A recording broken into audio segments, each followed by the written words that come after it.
Porque a falta de controle das emoções desencadeiam ou levam à intolerância, seja ela religiosa, política, nos relacionamentos.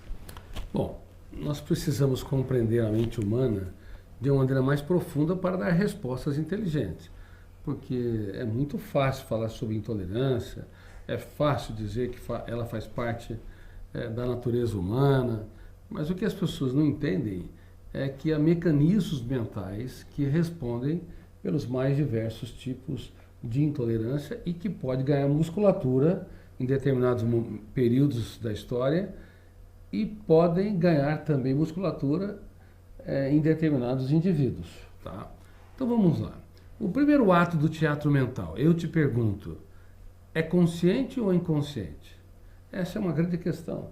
As primeiras reações, quando você vê alguém que não corresponde às suas expectativas, seja porque falou determinadas palavras que você não gostou, ou teve algumas reações que te impactou negativamente, ou porque você viu alguém que não tem a mesma anatomia do seu corpo, por exemplo, a diferença de peso, diferença de cor da pele, ou mesmo a questão da sexualidade, enfim. O primeiro ato do teatro mental é consciente ou inconsciente? Inconsciente. É inconsciente. Mas como é que é inconsciente? Por exemplo, Freud falou muito do inconsciente, mas por incrível que pareça, apesar de ele ter sido muito inteligente e respeitava a teoria da psicanálise, ele não construiu conhecimento sobre os fenômenos que lê a memória sem autorização do eu e que produz as primeiras cadeias de pensamentos, as primeiras reações e as primeiras emoções. E isso está na base do preconceito. Por exemplo, alguém chega para você e diz: nossa, você está muito gordo. Quer fazer um elogio. Na verdade, quer te sabotar, mas não de maneira declarada. Aí, no segundo momento, a pessoa diz: que bom, você está saudável. Mas a primeira tese, você está muito gordo ou gorda, detonou o gatilho, abriu uma janela aquele e a obesofobia veio à tona. Gordofobia, né? Eu não gosto do termo gordofobia.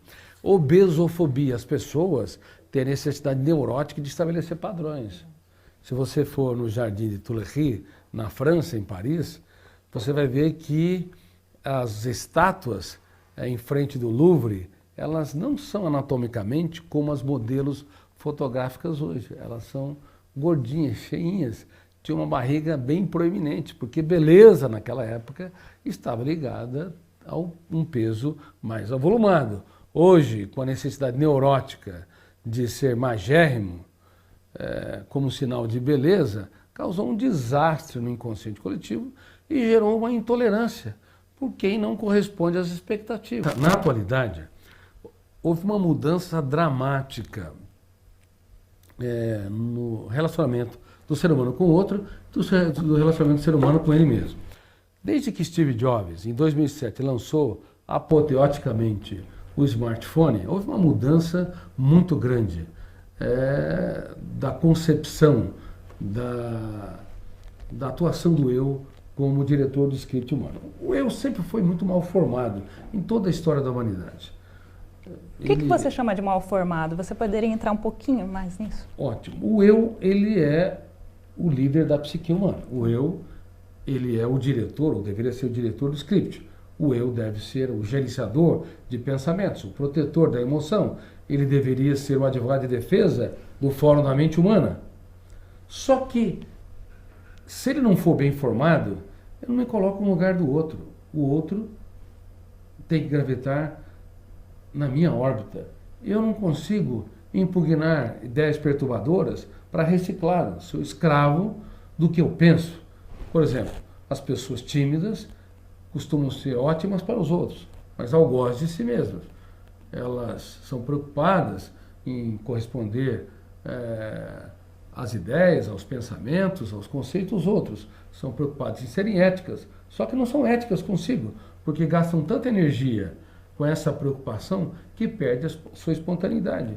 Gasta tanta energia mental cerebral se autopunindo e se autocobrando quando erram, que elas exercem um preconceito, uma intolerância contra si mesmo. Então, um eu mal formado é um eu que não consegue se abraçar, não consegue gerir sua psique, não consegue ser líder de si mesmo. Sempre na história da humanidade, o eu não foi compreendido. O eu era apenas, sempre foi tratado como realizador de tarefa. Então, uma pessoa que sela cavalos, uma pessoa que faz os vinhos, um artista plástico, uma pessoa que faz melodias ou que toca músicas. Bom, o eu que realiza a tarefa é um eu muito pobre.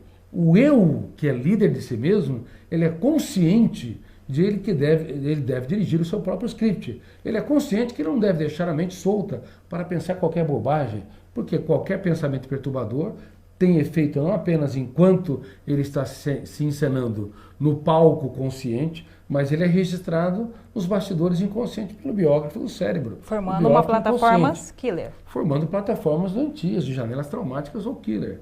O silêncio proativo, ele é diferente. Você se cala por fora, mas grita por dentro. Quem me ofendeu? Por que me ofendeu? Porque há essa circunstância, porque as pessoas estão me cobrando sem que eu deva, ou me caluniando. Mas não se vitimizando, sim se autorresponsabilizando, né? Isso é importante, porque se você faz um silêncio proativo se vitimizando, isso pode te encarcerar ainda mais. A vitimização é um problema, é o coitadismo. Isso. As pessoas se punem.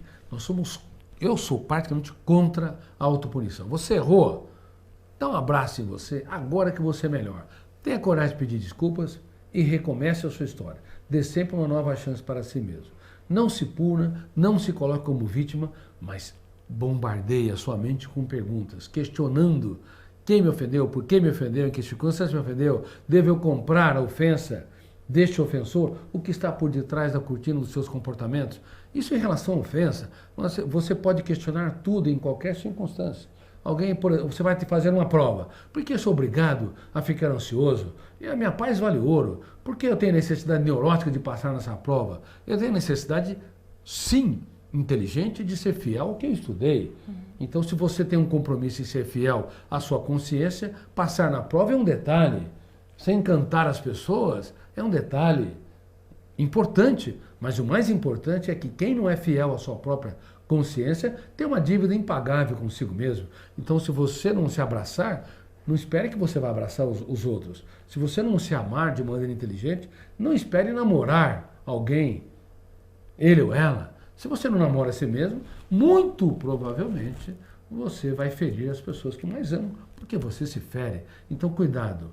Intolerância, ela tem de ser resolvida primeiro nos bastidores da nossa mente, na relação do eu, nosso eu, conosco, para depois com os outros. Na era digital, deu voz ao direito de todos poderem se expressar livremente, à distância e dentro das suas zonas de conforto. Assim fica fácil julgar e criticar. Não existe o diálogo, contemplação do belo, o abraço.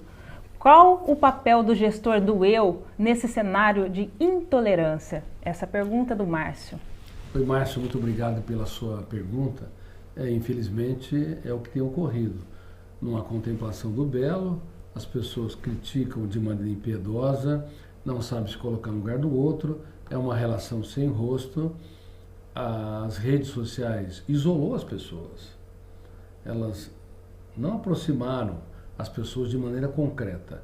Claro, por um lado, democratizaram o acesso à informação, a internet em destaque, democratizaram o acesso a dados como jamais se viu, e também a socialização não tão íntima, não tão próxima.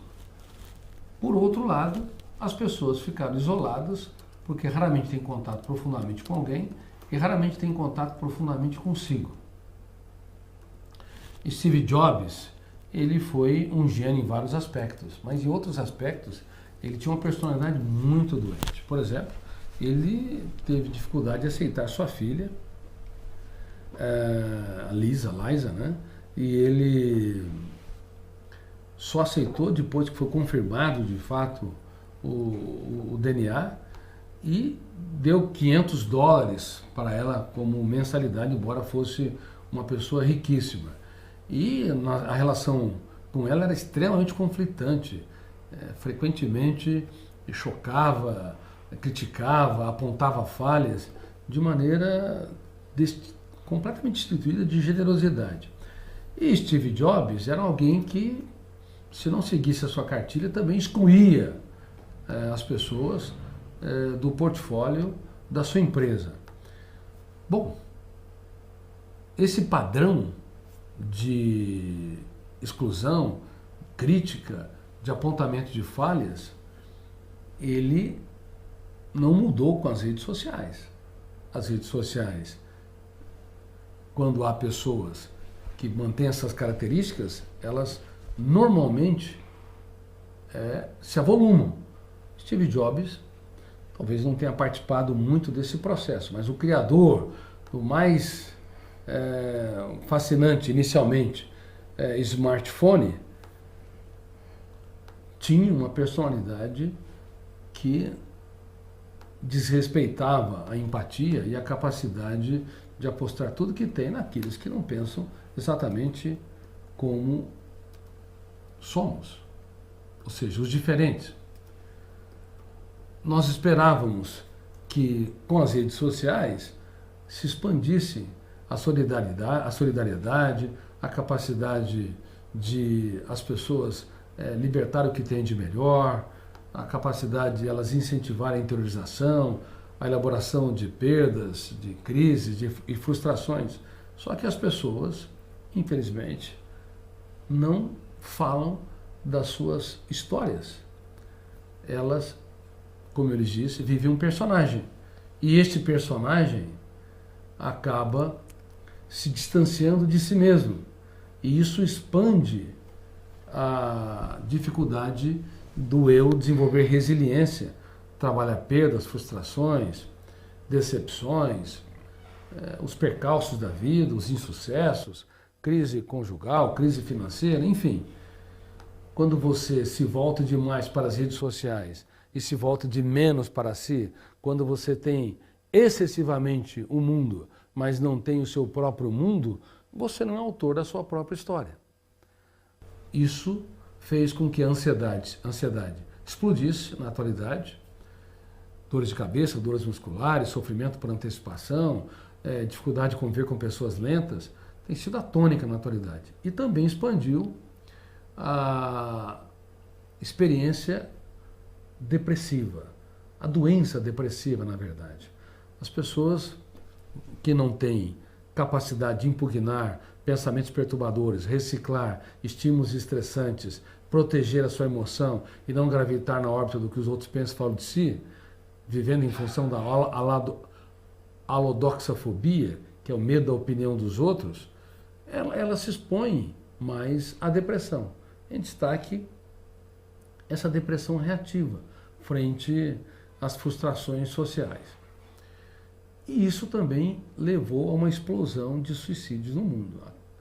Nós aumentamos em mais de 100% o índice de suicídio entre crianças e pré-adolescentes de 10 a 14 anos. Claro, como você não tem um eu que pensa antes de reagir, que tem um caso de amor com a sua própria história, que dá nova chance para si mesmos, como você vive em função do que os outros pensam e falam de si, como isso tem sido a tônica, isso facilita muito as pessoas se automutilarem e até pensar em desistir da vida. Mas toda pessoa que pensa em morrer, na verdade, tem fome e sede de viver. Ela pode e deve escrever capítulos nobres em seus dias tristes, pode e deve se tornar muito mais poderosa, forte, segura, líder de si mesmo, se aprender técnicas como nós ensinamos no programa Você é Insubstituível, que é 100% gratuito. www.vocêinsubstituível.com.br